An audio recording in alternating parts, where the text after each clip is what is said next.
오늘 우리에게 주시는 하나님의 말씀은 이사야서 61장 1절에서 3절까지의 말씀입니다.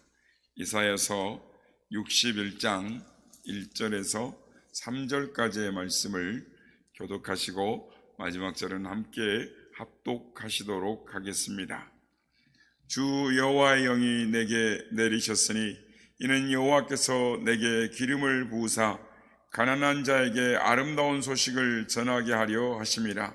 나를 보내사 마음이 상한 자를 고치며 포로된 자에게 자유를, 갇힌 자에게 노임을 선포하며 여호와의 은혜의 해와 우리 하나님의 보복의 날을 선포하여 모든 슬픈 자를 위로하되, 다같이요, 무릇 시온에서 슬퍼하는 자에게 화관을 주어 그 죄를 대신하며 기쁨의 기름으로 그 슬픔을 대신하며 찬송의 옷으로 그 근심을 대신하시고 그들이 의의 나무 곧 여호와께서 심으신 그 영광을 나타낼 자라 일컬음을 받게 하려 하심이라.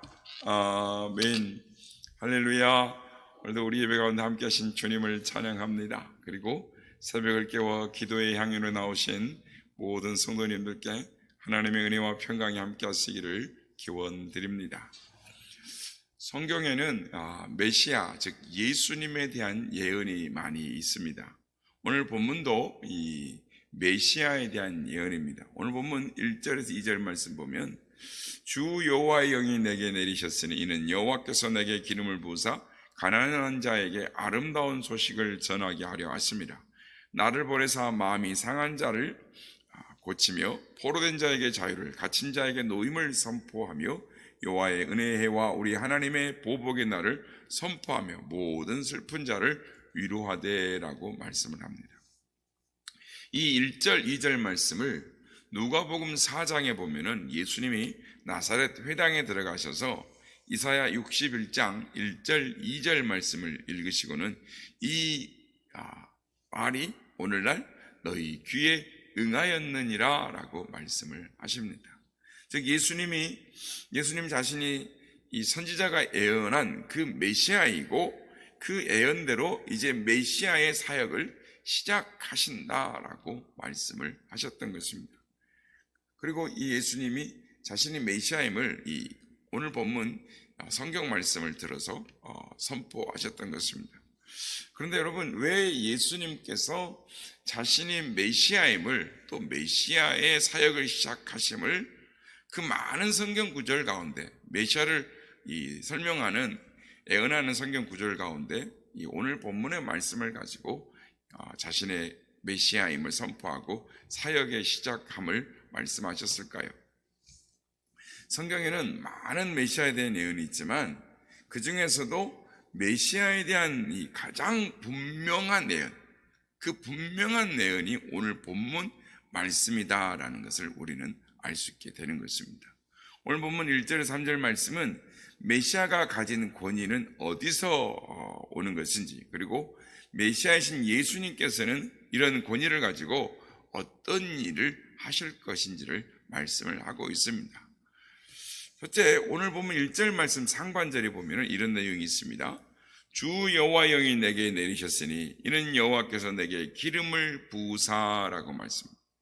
1절의 이 첫 번째 구절은 메시아의 권위에 대해서 말씀을 하고 있는 것입니다. 이 구약 시대에는 머리끝부터 발끝까지 이 기름을 붓는 의식이 있었습니다. 그러니까 그 의식을 통해서 취임받는 이 세 가지의 직분이 있었는데 그게 왕과 선지자와 제사장이었습니다. 그런데 이 세 가지 직분을 한 몸에 지니신 분이 메시아인 것입니다.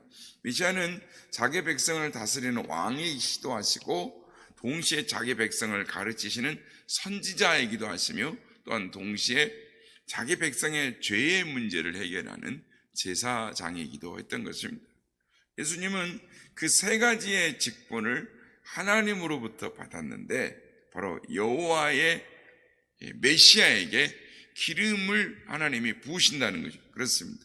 메시아의 권위는 성령 기름 부으심을 받는 데에서 나오는 것입니다. 성령의 기름 부음을 충만하게 받아서 성령이 충만히 임재해 계심으로 이 메시아의 하는 모든 일 가운데 권위가 있는 것입니다.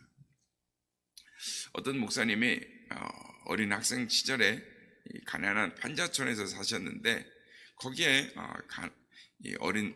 어떤 여자분이 강신굿, 그러니까 이 신내림을 받아가지고 점쟁이가 되었는데 이 무당 장사를 시작하고 구슬을 해주고 그러는 것을 봤다라는 것입니다. 근데 이 무당들에게도 권위가 있다라는 것입니다. 무당의 권위는 어떤 신이 임하느냐라는 것입니다. 용한 신이 임하면 아주 소문난 점쟁이가 되는 것이고, 하찮은 신이 임하면 하찮은 점쟁이가 되는 것입니다. 그렇습니다. 성도 여러분, 하나님의 일은 아무나 합니까? 아닙니다. 성령이 충만하지 않으면 못하는 것입니다. 성령이 충만할 때 하나님의 일을 감당할 수가 있는 것입니다. 서양 속담 중에 가장 진한 욕이 하나가 있다고 합니다. 성령 받지 않고 목사짓 해먹어라. 이게 가장 진한 욕 중에 하나라고 하는데, 그러면 이게 왜 욕이냐? 성령을 받지 않고는 목사의 직분을 감당할 수가 없다는 거예요. 성령을 받지 않고는 그 하는 일이 고역 중에 큰 고역이기 때문이다라는 것입니다. 그런데 성령을 받으면 이 목사 직분도 능히 감당할 수 있는 것입니다. 그래서 하나님이 사용하시는 이 사람들의 권위, 그것은 성령 충만함에, 성령 기름 부으심에 있다라는 것입니다. 그런데 메시아는 성령이 충만하였기에, 그래서 그에게 성령의 충만한 역사가 일어났던 것입니다. 성경을 보면은 이 신약 성경에 예수님에 관련된 부분들을 우리가 보게 되면 예수님과 성령은 뗄 수 없는 관계임을 알 수 있습니다. 예수님께서 모태로부터 성령의 충만함을 받으셨고, 세례 받으실 때에도 성령의 충만함, 즉 비둘기처럼 성령이 임재하셨습니다. 그래서 성령을 능력을 물붓듯이 기름 부으셔서 선한 일을 하셨다. 갈릴리를 두루 다니며 병자를 고치고 사단의 나라를 멸하는 그런 귀신을 쫓아내는 그런 역사를 하셨다라는 것. 그리고 가르치실 때도 성령으로 가르치시고, 또한 죽은 자도 성령으로 살리시고, 또한 본인도 죽은 자 가운데서 부활할 때도 성령의 능력으로 부활하셨다라는 것입니다. 이처럼 예수님과 관계된 예수님이 행하신 모든 일에는 성령 충만함으로 인해서 이루어진 것입니다. 그러므로 예수님이 하시는 모든 권위는, 메시아의 권위는 하나님이 기름 부어주신, 하나님이 인정하시는 권위 가운데 있다라는 것입니다. 그렇다면 성령의 기름 부음 받은 이 메시아의 사역은 무엇입니까? 첫째는 억눌린 자에게 기쁜 소식을 전하는 것이었습니다. 오늘 보면 1절 상반절에 보면 이렇게 말씀합니다. 가난한 자에게 아름다운 소식을 전하게 하려 하십니다. 예수님께서 메시아로 기름 부음 받은 자로서 가장 먼저 하신 일은 바로 가난한 자에게 아름다운 소식, 즉 기쁜 소식을 전하시는 것이었다라는 것입니다. 여기서 말하는 이 가난한 자란 이 단순히 경제적인 것을 말하는 것이 아니라, 이 가난한 자의 온 뜻은 상처받거나 이 억압으로 인해서 이 고통 가운데 있는 자를 가난한 자다라고 말합니다. 그래서 공동번역 성경에는 가난한 자를 억눌린 자라고 표현을 하고 있는 것입니다. 이 가난한 자, 억눌린 자는 죄와 사망으로부터 자기 스스로를 구원할 수 없는 능력과 힘이 없는 고통 가운데 있는 이 세상의 모든 사람을 가리키는 것입니다. 이 세상의 모든 사람들이 죄에 억눌리고, 권력에 억눌리고, 가난에 억눌리고, 사단의 세력에 영적으로 억눌려 고통 가운데 있는 것입니다. 예수님은 이렇게 억눌려 사는 사람들에게 기쁜 소식, 하나님의 복음을 전하기 위해서 오신 것입니다. 그렇다면 이 아름다운 소식, 기쁜 소식은 무엇입니까? 바로 십자가의 복음인 것입니다. 누구든지 십자가에 달려 돌아가신 예수 그리스도의 죽음이 자신의 죄를 대속하기 위한 죽임을 믿고 예수님이 사망 권세를 이기시고 부활하신 예수님을 나의 구주, 나의 주님으로 영접하기만 하면, 믿기만 하면, 진실로 마음에 고백하기만 하면 죄의 사함을 받고 영원한 생명을 얻게 된다는 이 소식이야말로 이 세상에 가장 기쁜 소식, 복음이다라는 것입니다.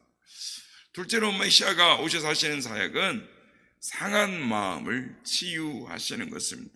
중반에 보면 1절 중반절에 보면 마음이 상한 자를 고치시며 라고 말씀합니다. 이 세상에 마음이 상한 자들이 참 많습니다. 왜 마음이 상하고 찢겼을까요? 사람들의 본성이 그러하고 또한 세상이, 이 모순된 세상이 악하기 때문에 그런 것입니다.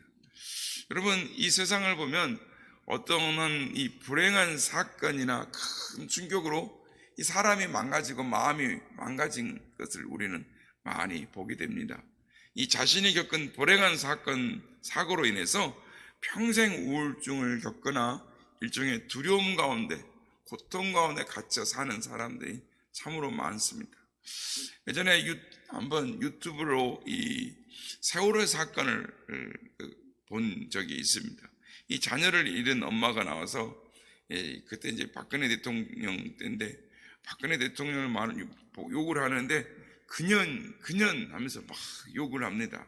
그러니까 얼마나 이 징후로 그의 마음에 한이 쌓였는지 눈에 막 핏발이 설 정도로 이렇게 막 욕을 하는 모습을 보았습니다.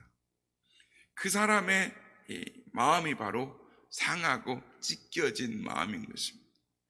그 사람의 상한 마음이 치유되려면 어떻게 하면 되겠습니까? 박근혜 대통령이 죽어야 할까요? 저번에 이태원 사고로 많은 자녀들이 죽었습니다. 자녀를 잃은 부모의 마음도 상한 마음일 것입니다. 그런 상한 마음이 치유되려면 어떻게 할까요? 대통령이 비행기를 타고 가다가 비행기가 떨어져 죽어야 할까요? 아닙니다. 그런 사람이 치유되려면 예수님을 만나야 가능한 것입니다. 요한복음 4장에 보면 예수님이 한 사마리아 여인을 만나 그 여인의 상한 마음을 치료하시는 내용이 나옵니다. 사마리아 여인은 4명의 남자와 결혼과 이혼을 반복을 했습니다.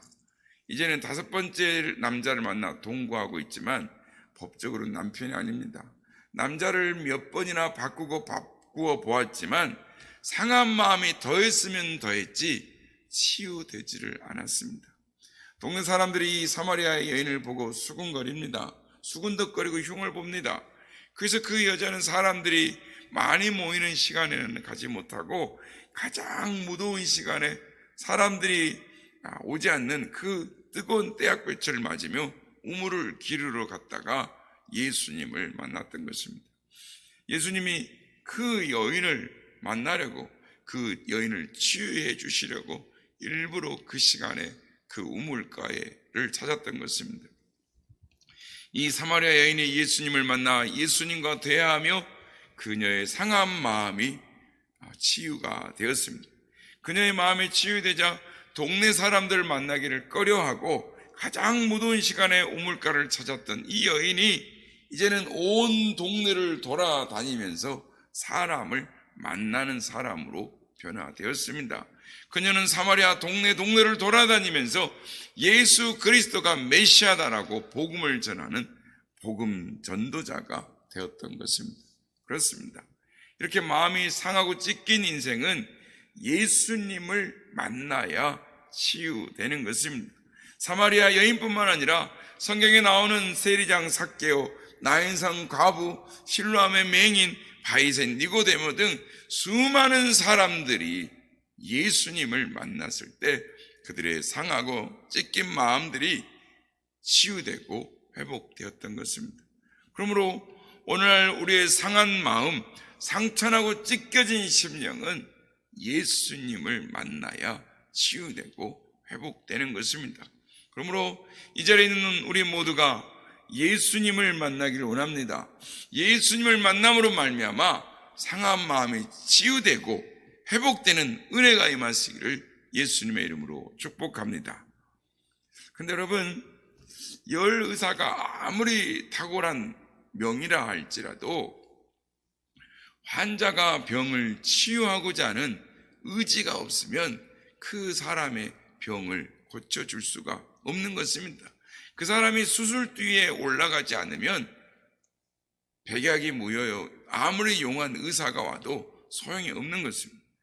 우리의 상한 마음이 치유되려면 기도 시간에 주님께 우리의 마음 속에 괴로움과 우울과 또는 외로움과 두려움과 짜증과 근심과 걱정들을, 상한 마음들을 솔직하게 주님 앞에 내려놓아야 하는 것입니다.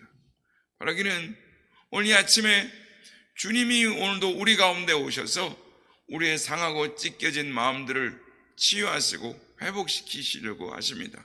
바라기는 우리의 모든 상한 마음을 주님께 다 쏟아놓고 주님 앞에 다 내려놓음으로 말미암아 주님이 주시는 치유와 회복의 은혜를 경험하시는 우리 모두가 다 되시기를 예수님의 이름으로 축복합니다.